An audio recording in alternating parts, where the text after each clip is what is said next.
чамд хайртайгаараа мөнх бахархаж амьдран чамайг харах болгондоо шүлэгчж амьдран чам руу урсах мөнхийн аялгау хിവэрэ амьдран би чамдан хайртай гэсэн байна. Тэгэхээр Номын ертөнц нэвтрүүлэг маань оюун ухааны ресторанаас та бүхэндээ хүрж байна. Тэгэхээр гигэн хайрын баяр зориулан Номын ертөнц нэвтрүүлгийн уран бүтээлчид маань энэ удаагийн дугаартаа хайрын номын санг та бүхэнд танилцуулахар шийдлээ. Тэгэхээр хайрын номын сангийн эзэн залуу зохиолч Яруу найрагч хайрын цагаан уул наадмын тэргүүн байрын шагналт Начингийн хайрын номын сангаар бид бүхэн аялсан байгаа юм. Ингээ бүгдээрээ хайрын номын санд тавтаа морилгыг хүрж байна. Номын ертөнц нэвтрүүлэг маань оюун ухааны ресторанаас хүрж байна. Савшин бүх ертөнцийг хурааж мандал болгон өргөснөөс нэг судрын өглөг илүү гэж бурхны сургаалд бий. Ариун судрын сан хүмрэг болсон Majestic номын дэлгүүрээс та хайртай хүндээ бэлгэн сонгоно. Хайртай хүмүүстэй оюун ухааны онцгой бэлэг бэлгэлцгээе.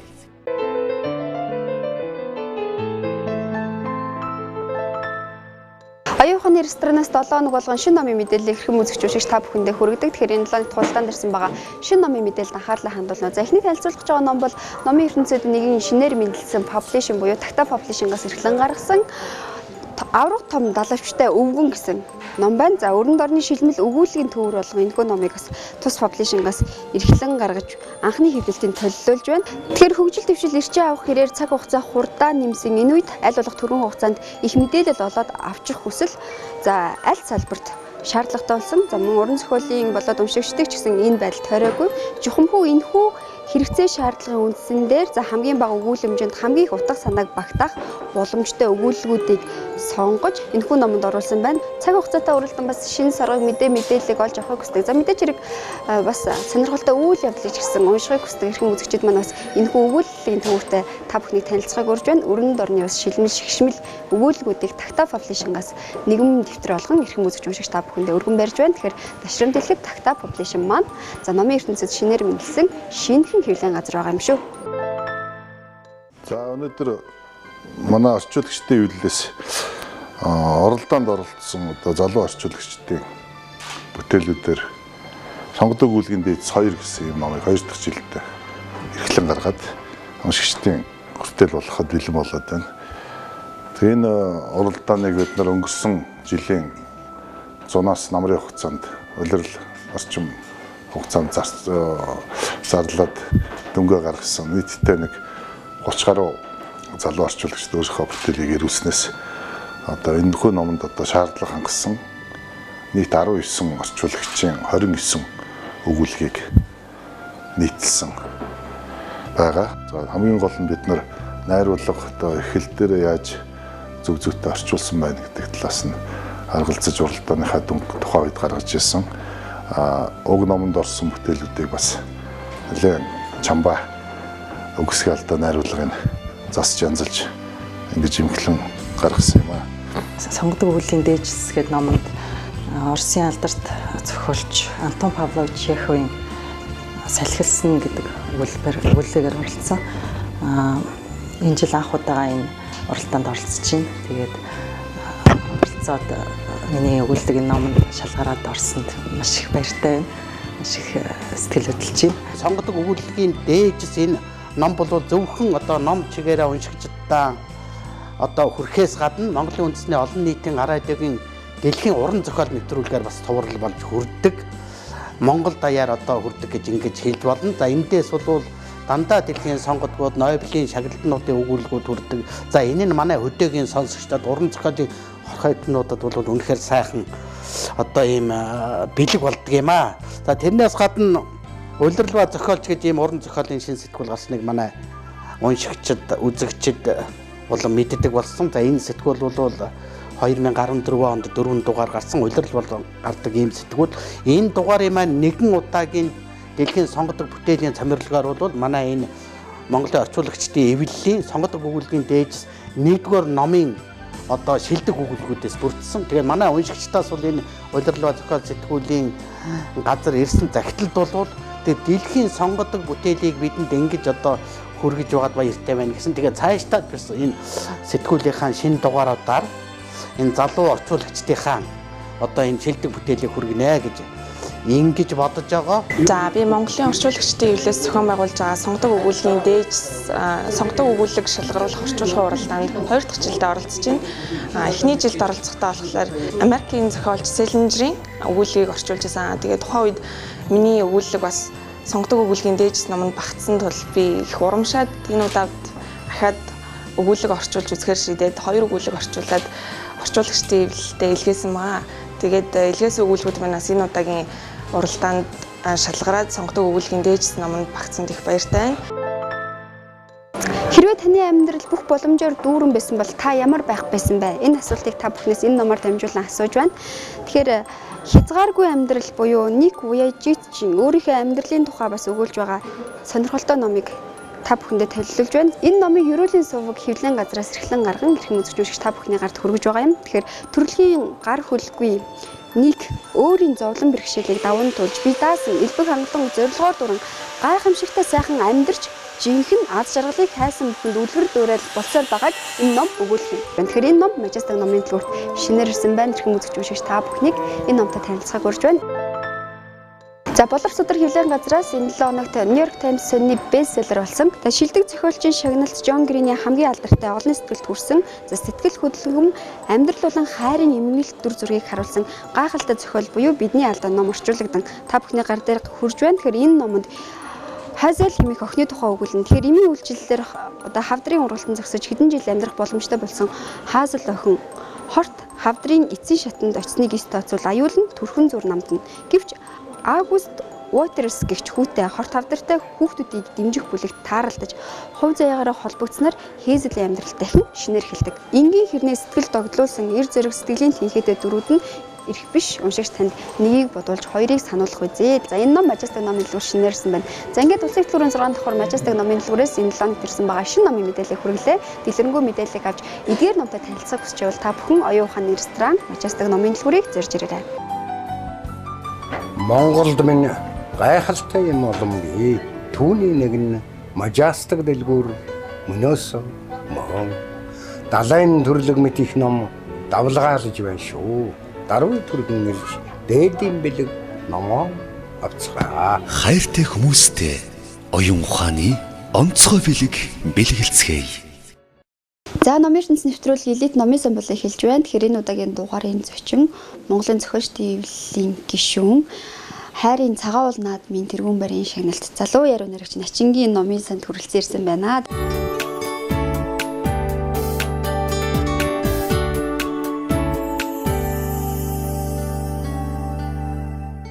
Чамд энэ өдрийн мэндийг хүргэе. Нийт телевиз үзэж байгаа хүмүүст бас энэ өдрийн мэнд хүргэе. Яг энэ өдөр бас гэгээ хайрын өдрүүд бас болж байна. Тэгээд энэ өдрөөр зориулж бас хайр гэдэг номын санд хүрэлцэн ирсэндээ үнэхээр их баяртай байна. Тэгээд номын сангийнхаа тухайс мэдээллийг манай үзэгчдэд өгөөч. Яагаад бас ингэж хайр гэж номын сан хийхээр болсон юм бэ? Хүн төрөлхтний мөнхөс өдөө хайр байдаг гэж ер нь нэртээр үеэс болон одоо хүртэлтэй хүмүүсийн цагаас хойш хайр үүссэн байдаг. Тэгээд би өөрөө хувьдаа энэ хайрын шүлгийн цагаал гэдэг их том яруу наргийн наадамд нийт одоо авч ирсэн эцэстээс хамгийн залуудаа авч ирсэн учраас мөн тэр наадмыг хүнддэг учраас өөрөө хувьд хайр дурлал гэдэг асар агуулгатай том зүйл учраас тэгээд баг энэ номын тавир Монголд нэг ганц хэрэг байхаа л гэж бодож байна. Тэгээд дотроо бол 2 жилийн өмнө анх бодож ирсэн. За ийм номын тавир хийлгэндэ гэж. Тэгээд өөрийн нэг сайн найз төгөлдрөгээ залуу байдаг. Муучаа хийдэг. Тэр найзтай зураг үзүүлээд ийм номын тавир хийлгүүлэхэд сэтгэл зүрх бүхэл өөрөөсөө гарч болох бүхэл зүйлийг шингэж найз маань нэг 2-7 хоногийн хугацаанд дотор энэ номын тавирыг хийж дуусгасан. Маш богино хугацаанд хийсэн биз дээ. Тий. Хайр номоос бас яруу найргийн хайрын шүлгүүд дэлгүү байгаа гэж хэлжсэн. Тий, энэ бас нэг зорилго нь бол Монголын үе үеийн оюун санааны төлөөлөл болсон тийм шилдэг яруу найрагчтай маань яруу найргийн төврүүд байгаа. Ихэнх нь хайрын шүлгийн төврүүд байгаа. Хэдэн оног цагаан уулын оролцож исэн бэ энэ шагналаад? Би 9 онд анх цагаалд 3-т орж ирсэн. Тэгээ 10 онд төрүүлж ирсэн. 2 удаа орж ирсэн. 19 байсан. 19 настай да. 2009 онд ороод. Гэхдээ 18 таа 2009 онд орсон. Тэгээд 2010 онд 19 наснд анх 3-т ордог манай л 18 байсан. Тэр үед бас хайрыг мэдэрсэн байв уу? тэрийг одоо бодгоор мэдсэн юм уу гүм мэдгүй тэгэл одоо шүүгтэд гараад ирснийг бодоход мэддэг байсан юм болол гэж боддог. Гэтэ одоо ч хайрыг бол тийм гүн гүнзгийг бол мэдэрч чадаагүй л байгаа. Зах цухаас нь мэдрэх гээл явж байгаа гэж өргөддөг.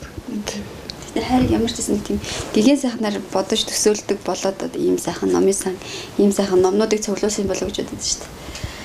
Магадгүй.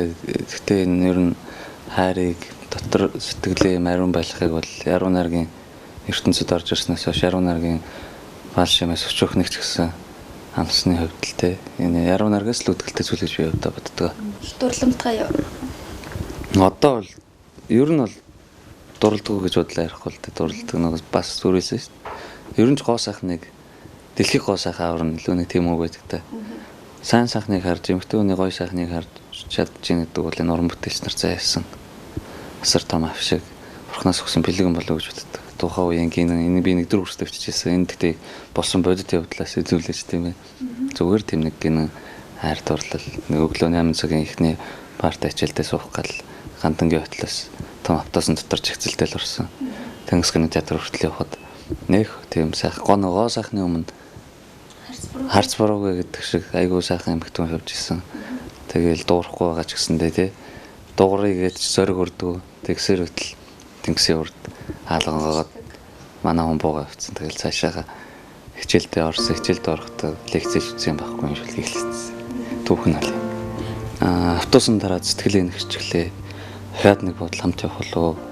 Зүрхэн тушаа уулзах ганцхан нандин үгээ зүгээр л ч юм дэлчихэд зорчигчдын хөхний төрөн зүргүү ихээр чамаа хичээндээ хотлаа нэг шалтгаан гаргаж урагшаа зогсгоо гэж асуухад хоёр нүд чинь яг өдөөсгцэлэхэд учиргүй ихээр сандраад миний харц талтж гсэн. Ядахтаа ганцхан үг солилцсон бол яг чи миний хэлхийг таах байсан хүлээж зөвхөрхийн хооронд хаалган гоогоод орж ирсдэгсэн жаал болсон.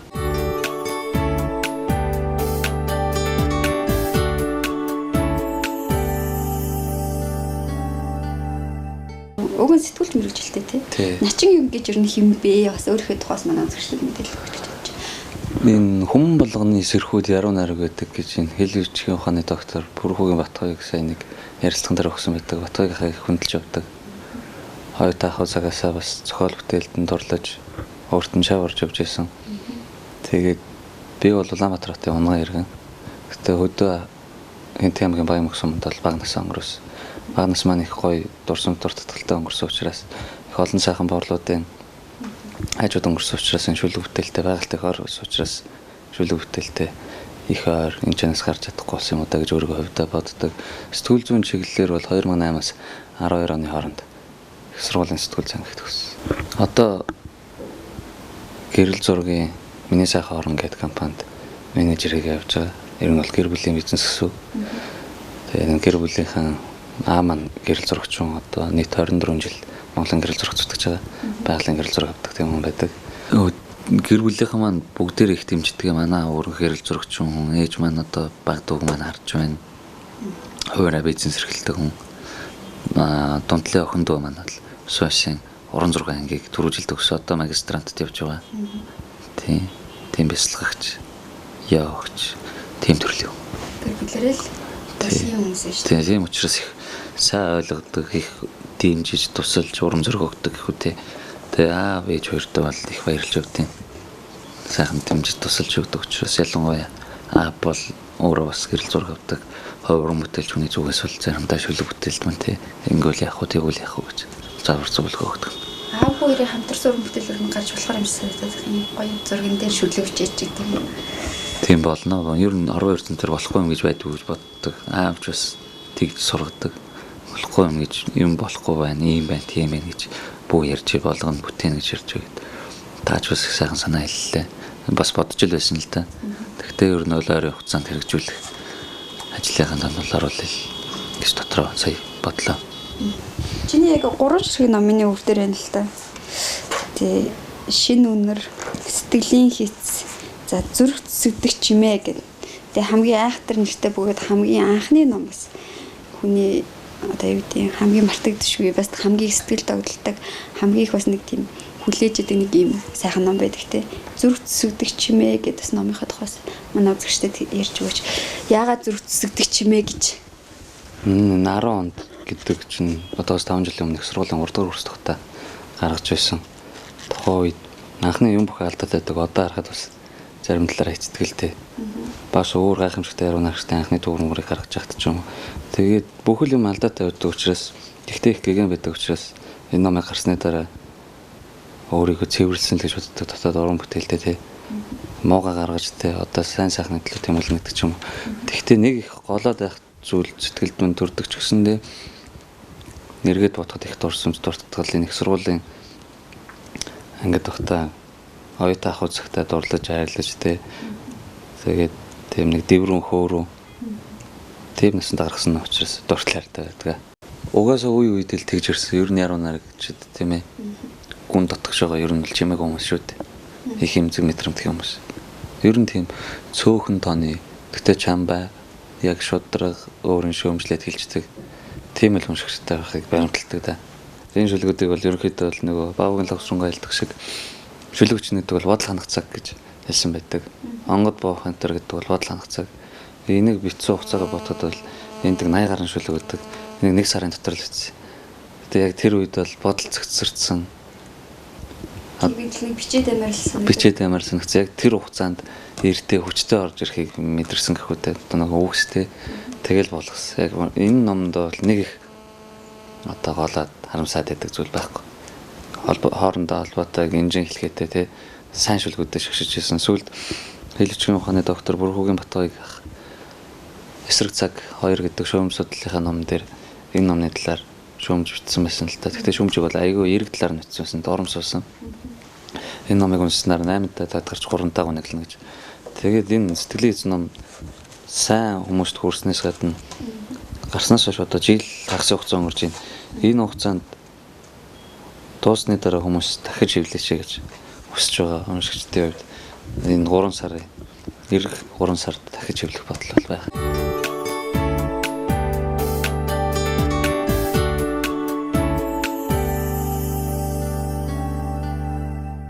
Хоёул номын сонгоос үзэгчдэд танилцуулж үзэж байна. Мөнгө үе, алтан үе, за тэгээ шинэ үе яруу наригчдын ном нэлээх байх шиг байна. За яг ямар яруу наригчдыг сонирхон уншиж чинь, ямар зохиолчдын ном бүтээлийг уншиж чинь гэдэг нь бас эндээс харагдаж байгаа л гэж бодож байна. Яг ямар номнуудыг тайлбарлал ингээ хэсгээр нь. Энд бол одоо Монголын 90-ад оны гол төлөөлөгч мөнгө үе ихний яруу найргийн шигшмэл яруу найргийн бүтээлүүд нь байна. Энэ жишээлбэл Лувсан дорж үлзий төгсгөж гайхамшигтай эмэгтэй яруу найрагч юм бол бүх төвөр нь яруу найр. Анхных нь гэж ямар ном бэ? Хамгийн анхных нь гэвэл энэ 95-нд гарсан тэргүүн бүлэг гэдэг төвөр нь. Тэ энэ хоёр дахь төвөр нь тэргүүн бүлэг гэдэг энэ их олддгоо ном.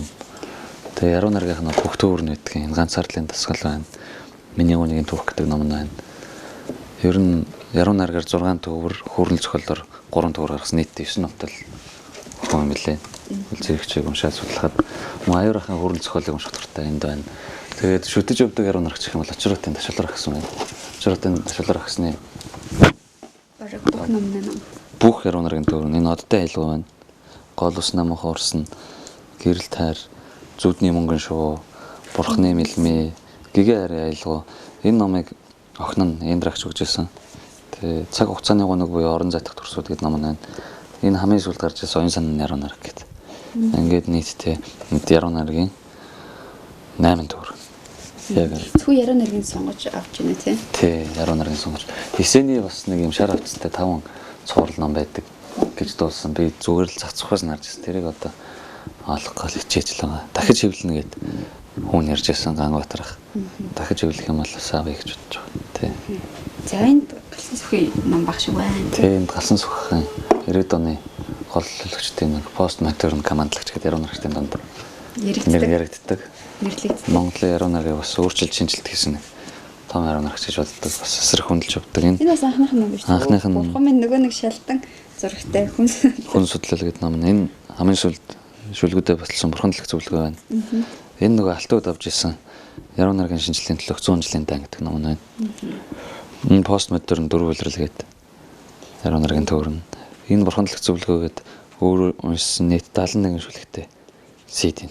Манай үеийн яруу найрагчдын бүтээлүүд байна. Үеийн яруу найрагч зохиол залуучийн бүтээлүүдийг бол бүгдийг өөрсдийнх нь гар үсгтэй хадгалж байгаа. Одоо ингээд энд нэг 120 гаруй амаа уншихгүйгээр хөгжихгүй л гэж бодод. Тэгээ даа ялангуяа уран бүтээлч хүн те. Тийм учраас үеийнхнийгээ ч бас сайн судалж яа. Тэд яг ямар юу бичиж агуулгад. Энэ миний үеийн яруу найрагч залуучууд бол илүү их тийм мэдрэмж яруу найраг бичиж байгаа юм л гэж бодод. Сэтгэлгээний яруу найраг. Тийм. Гэхдээ цаг хугацаа харуулах болов яг юу бичснээ те уншигчдад л тодорхойлоод өгөх болов. Би хувьдаа бол мэдрэмжийн тийм яруу найраг бичиж байгаа ч.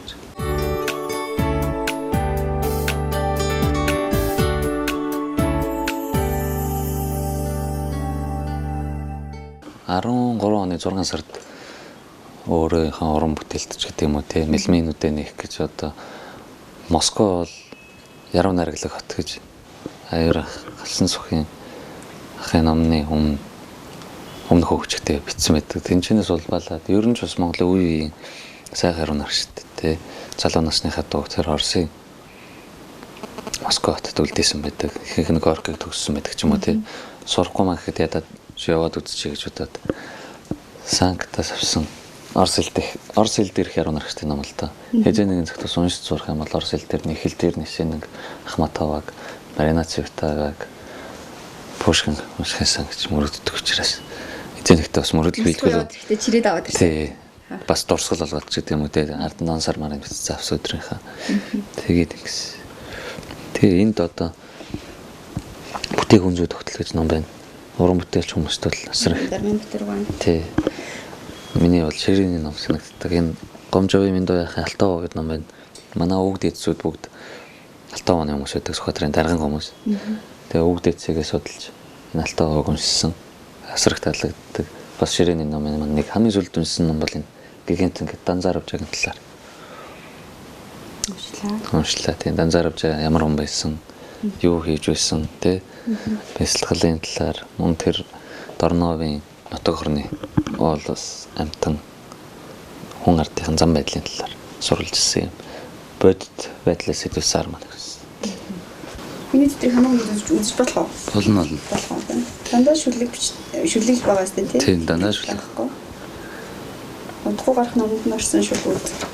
Ямар нэг ном одоо бичгээр төлөвлөсөн байна. Удахгүй гарах гэж юм уу? Удахгүй гаргая гэж бол яахгүй байгаа. Дахиад бол байгаа. Удахгүй гаргая гэж бол яахгүй. Ямар ч байсан бол тийм дасралтгүй бичиж байгаа. Одоо нэг цангасаа одоо жим тогтоочоо тэр жимээрээ нэг хурдан тавьдаг давсруугаа яг тийм шиг уран бүтээл дээр бол яг шүлгийг бол тэгж л бичиж байна одоо бол. Асар ихийг бичиж байна.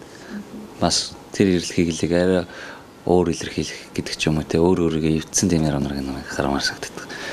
Ямар ч үс энэ бол 14 онд бичсэн нэг жилийн турш бичсэн шүлгийн төвтөр. За Санкт Петербургт явж байхдаа бичсэн шүлэг байна да. Тий. Үс шилбиг би бас үсэг аягүй гэж. Шүлгэндээ үсгч үү. Тий. Амар хүч агуулдаг.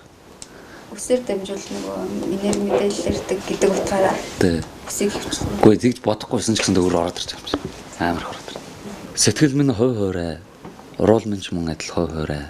Санагалзах, эргэлзэх, дурсах гихч ухта мөн чанаргүй хоосон зүйл юм. Сансар харваагийн өчүүхэн тоосонцор нийлж нэгдээд орчлон ертөнцийг бүтээсэн шиг сайхнаас сайхан төрсөн чиний навчис тасрах мэт эмзэг санаал тэгээ.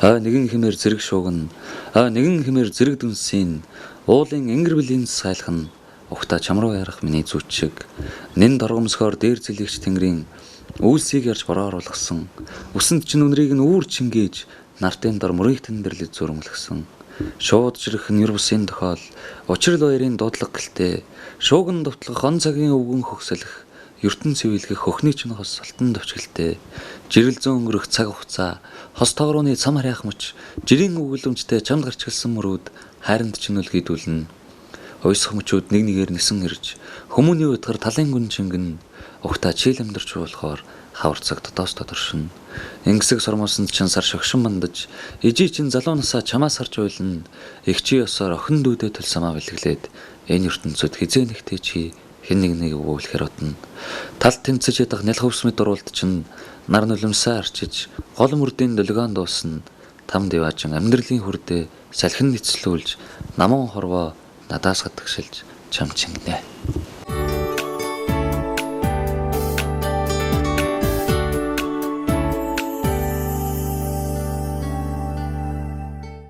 Ямар ч үс яруу нарагт орох юмыг маань чиглүүлсэн үнийг би одоо энэ 10 жилийн ангидаас багш болгож ардын боловсролын тэргүүний ажилтнаа алтан газруудтай дамжид гэдэг юм байдаг. Одоо төсвөртэй гарцсан төсвөр сургуулийн багш байсан.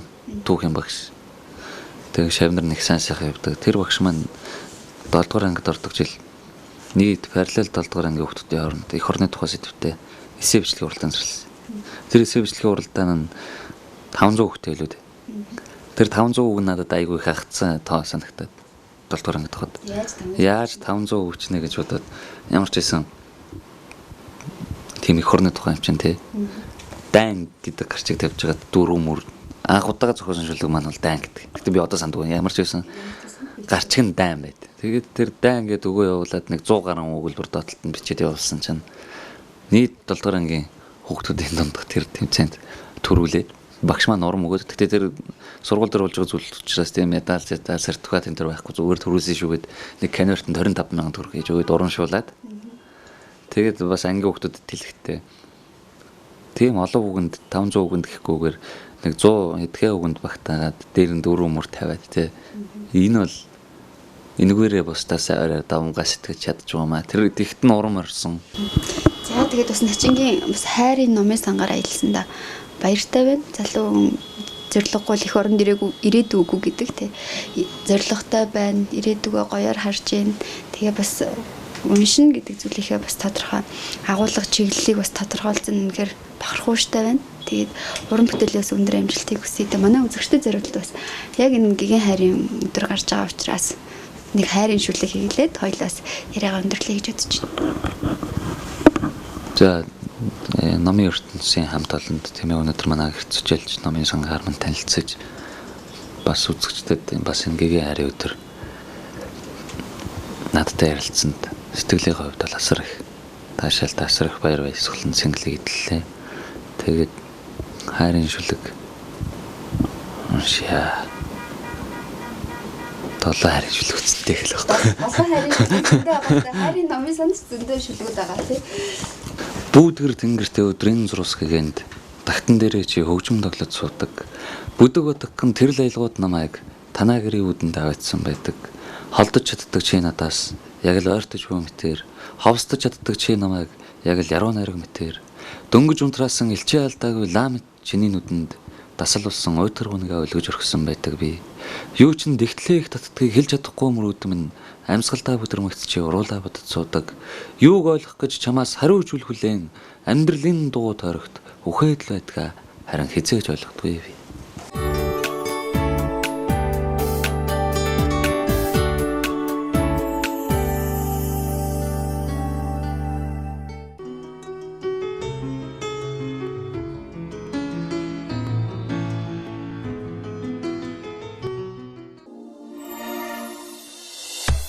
Majestic номын дэлгүүрийн борлуулалтаараа тэргүүлж байгаа 10 номын мэдээллийг хүргэж жагсаалтын 10 дугаар байр Хаан Цатаг, 9 дугаар байр Сайнхан Батраман, 8 дугаар байр Алтан Дэл Карник, 7 дугаар байр Дамбын төрөт, Хаан төрийн нууц Хатан төрийн нууц, 6 дугаар байр Амжилтын хөтөж 2015 Хуан Литай ном орсон байна. 5 дугаар байр өнгөрсөн 7 өнөخت нээлттэй хийсэн Болор Сөдөр хэвлэлийн газраас зэрэглэн гаргасан Достоевскийн солиод роман оржээ. 4 дугаар байр Сорхогтууны роман, 3 дугаар байр Гоолинго цэгийн сайтаас эрхлэн гаргасан Амралтын өдрийн шуудан орсон байна. 2 дугаар байр хүн өөрийгөө нэг хөв өөрчилөхөд амьдрал боломжоор дүрэн ном орсон байна. Харин борлуулалтаараа тэргүүлж байгаа номын 1 дугаар байранд зохиолч Аюур зан Судасны жимээ роман оржээ.